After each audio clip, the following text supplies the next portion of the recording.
Speaking of international news, last night you might have seen the big announcement on The Tonight Show. I'm going to the Olympics. It's happening.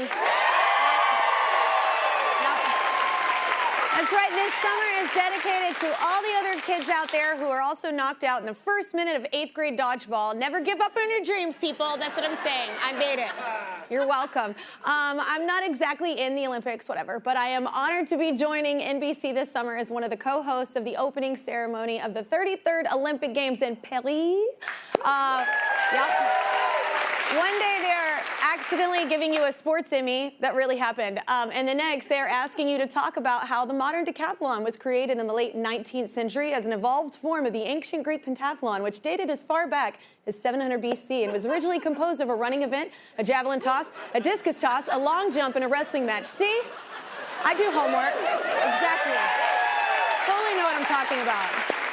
But I am actually very excited to be headed to Paris because they have wine. I'm very into wine, and they make really great wine. It's also a really beautiful city, and fun fact, Paris was where the modern Olympic Games started 130 years ago, so very cool. This will actually be the third time that Paris has hosted the Olympics, which ties it with London for the most times hosting a Summer Olympic Games.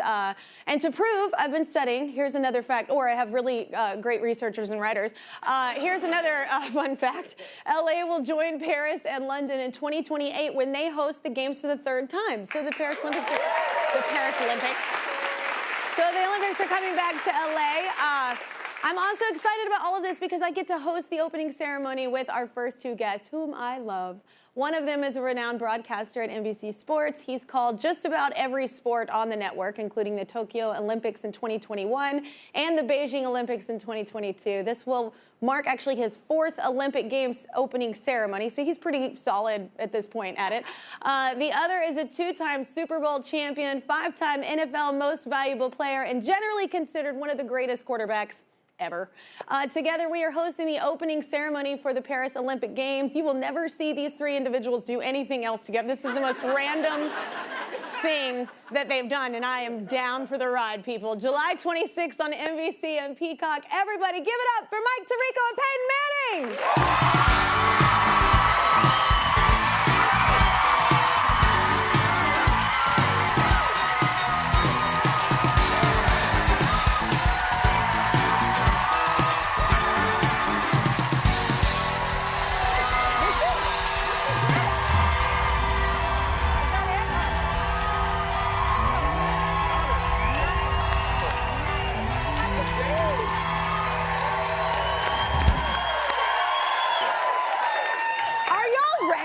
We are ready. You're ready. I heard that. Did you like all my information, Mike? I mean, you're ready to go. You passed the test. You got the job. Exactly. Congratulations. Thank you. Thank you. It's a lot of studying in a short period of time. I know. I had no help at all. It was all just me. Is this the actual torch? It is. Yeah, we're kind of borrowing it up until the Olympics, so you're responsible for it, Kelly, up until I don't like July. it. No, I don't like it. Yeah, it makes me nervous. Yeah. Isn't it beautiful? That it's the real one. No, it's beautiful. I can't believe we have it in this studio. That Absolutely. We're all going to make sure nothing happens to it. All of you. You're all responsible. So there's a great story. So the person who brought it over from Paris, as she was getting off the plane, they stopped. Nobody else got off the plane before her. She got to carry it out individually, and they said she needs to see the folks from the United States who are going to get her right off this plane and through customs. Yeah. That's how much they treasure giving this to us. I bet she was so nervous. She was. It's like going to an event when you have like millions of dollars of jewelry on you that you don't own. And you're like, don't lose it. I don't want to buy it. But this is the first time that the ceremony is not in a stadium. Exactly. The athletes always walk into a stadium. By country, there's a placard. It says their name. Yeah. But Paris is really doing it in a very Parisian way. Yeah. 3.5 miles down the Seine with the athletes in boats. It's going to be one of the great scenes we've ever seen to start an Olympic Games. Yeah. You know, Kelly, all athletes kind of have that moment before their event starts, kind of the locker room, the tunnel out to the arena. This might be the coolest tunnel in history. Athletes on boats coming down the River Seine with hundreds of thousands of people there in person, billions watching nationwide. Just the respect I have for these athletes, the preparation they have to prepare for the Olympics. What a great opening ceremony for these athletes to have before their actual events start. I think it's so cool that you're there doing it too, because you're an athlete and you know, like, it's one thing to physically be prepared, but mentally be prepared is like another level, I imagine. And it's another level of preparation these athletes are going through. You know, in a lot of sports, you can have an off year and say, well, that's okay, we'll get them next year. In the Olympics, there might not be another 4 years, right? They're training in April on a Wednesday for an event 4 years from now, and they have to be at the top of their game. There's no doubt. The discipline, the preparation, there's nothing like it. So incredible respect, and I can't wait to be there in person to witness it. They get one shot. I know. That's what we love. You no know, pressure, people. This is it. And it's the greatest moment of their lives, and we're there for it. Oh, I know. It's a beautiful moment. You were saying that there's like billions of people watching. This is like the most watched thing, right? Across the globe, there are no, I don't want to scare either one of you. You've performed in front of millions over the years. I know I'm probably going to screw up. Get ready. That's fine. That's why you're on the team. We all will. That's why I brought you two with me. It's a great event because it does stop the world. So many countries and territories are represented in the opening ceremony. And it's just a little bit of, especially in a melting pot country like the U.S., oh, my grandparents came from there, my folks came from there. You feel another country's love and support, but you're always waiting for Team USA. And when that boat comes down the Seine, it's going to be a really cool scene to follow them all the way through. And what a beautiful place to celebrate. Oh, my gosh. So how is it looking? How's prep going? You've been to Paris to prep a bit, right? I have. I've been a couple of times already. 1 year out, I was over there. It's a great place look, it's a great place, period, right? Yeah. There's nothing like, many people have been to Paris. There's no place like Paris. But for the Olympic Games, to go over there, they have everything set and ready. You'll be able to go by the train to a lot of the venues. But also, a lot of the things we know about Paris are going to be right there as part of the Olympics, like beach volleyball at the foot of the Eiffel Tower. That's beautiful. I'm going to be hanging there for sure. I mean, that'll be such a great scene, right? It's not only to see the event, but to see where it's taking place. Exactly. I mean, all these places we know for years are going to be a big part of the Olympic Games and the competition as well. So Paris is going to be a co-star of the Games. Everything we do, you're going to see the beauty of Paris, and that's going to make you feel good as you're sitting back home watching. Yeah.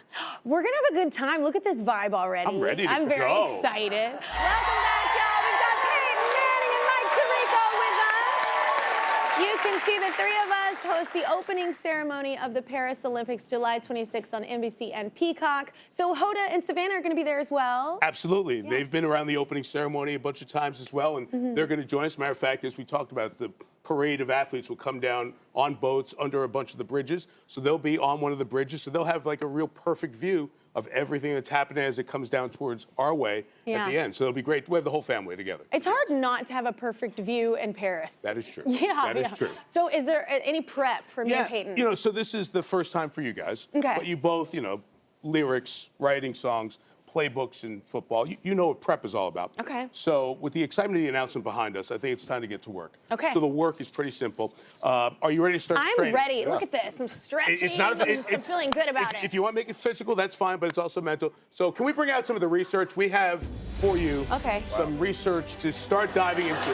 Now remember, the games are in July, so it's just some light reading. Spring, summer, trampoline, sailing. Is this like one side is for him and one side is for me? It's all of us. No, all of it. You each get your own take-home set. Sure. Yeah, it's like a game show. We have parting gifts for both of you. So cool. I think you'll. So kind of you. Yeah. I'm gonna get through all of it. I don't know if he will, but I think we share it. I'm an avid reader. Kind of share. team. You cover half the table, man. I'll take boxing and sailing. You take archery and hockey. We'll start there. I like archery and hockey. I'm down for that. Thank you. Thank you. Well, what do you need from me and Peyton? Other than love and moral support as we go through the games. I can do this. Peyton's the athlete of the group. Yeah. I know what are you saying? You mentioned earlier. What are you saying? You mentioned earlier your brief, middle school, high school athletics. There were ribbons. Right. Yeah. And much like me, it kind of stopped there. Yeah. And then reality set in. So he's the guy who kept going. Yeah. So I guess for him, it will be the athlete's perspective and talking about things. For you,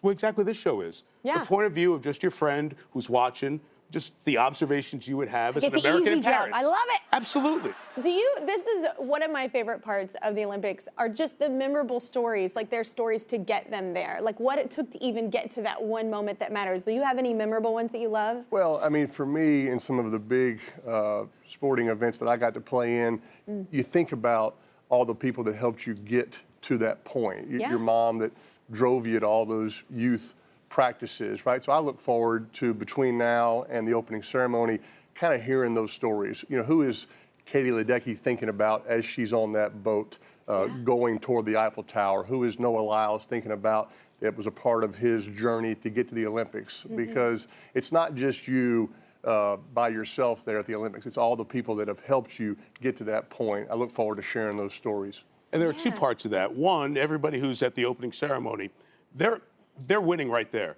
Very few people who are involved in the Olympics win medals, right? So the large percentage don't. So this is their Olympics, and this is their moment. But even making it is a win. Exactly. Yeah. That's why this opening ceremony, it's the moment for these athletes that they'll never forget. And for me, it's the stories that we find that we fall in love with in America. I think of one from back 3 years ago, Tokyo.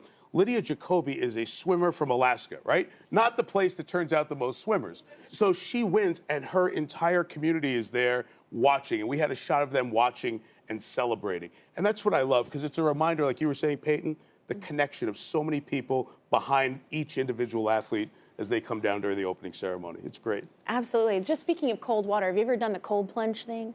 I have. Do you, like, regular? You're an athlete. Of course you have. You probably do that after a game or something. Used to be. Okay, okay. Yeah, me too. Me too, bro. Do you do the cold plunge?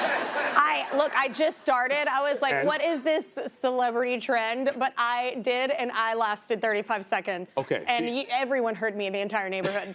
So I you was don't very recommend dramatic. No, I'm going to do it again. Oh, you are? Oh, yeah, Okay. I'm going to do it every night. I promised myself I'd do it. All right, so yeah. we'll all find it's one in good Paris. For you. Yeah.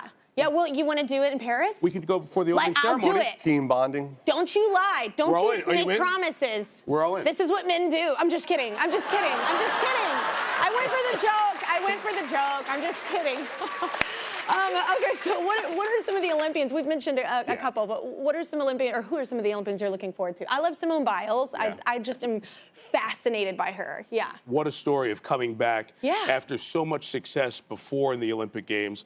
And then in 2021, a lot of buildup, a lot of promise, and she did not come through in the biggest moment during the Olympics. But last year, she decided she's going to come back. She's had a great run up to this point. Yeah. So we'll watch her during this spring and summer at the trials, make Team USA, and hopefully be there to set more history in gymnastics. And Peyton mentioned Katie Ledecky, one of the most decorated Olympians in American history, one of the great swimmers of all time, as she goes back in the pool chasing gold. What I love about Katie Ledecky's story is some of her competitors this time around are young women who she inspired from her Olympic performances. That's how her longevity has been so great, and she has stood the test of time. Yeah.